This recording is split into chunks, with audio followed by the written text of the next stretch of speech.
Hello' everyone, পুনৰবাৰ স্বাগতম জনাইছোঁ মোৰ অন্য এটা ৰেচিপিৰ ভিডিঅ'লৈ। আজি বনাবলৈ লৈছোঁ আনাৰসৰ জেলি।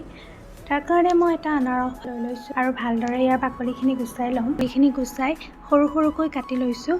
এতিয়া এটা মিক্সাৰ জাৰত এইখিনি গ্ৰাইণ্ড কৰি ল'ম।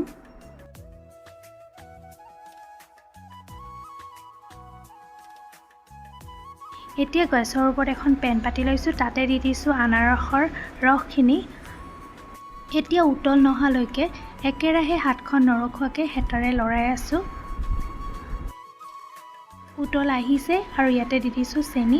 যিহেতু আনাৰসখিনি মিঠা আছিল, মই সেইকাৰণে কম পৰিমাণে চেনি ইউজ কৰিছোঁ। পুনৰ একেটা প্ৰচেছতে মই লৰাই থাকিম হাতখন নৰখোৱাকৈ। ভালদৰে উতলাৰ পাছত এই ধৰণে ফেন ওলাইছে আৰু এই ফেনখিনি মই এতিয়া আঁতৰাই দিম। সম্পূৰ্ণ ফেনখিনি আঁতৰ কৰি জেলিখিনি ডাঠ হ'বৰ কাৰণে মই আধা ঘণ্টাৰ কাৰণে জুইতে লাহে লাহে কম জুই দি লৰাই থাকিম।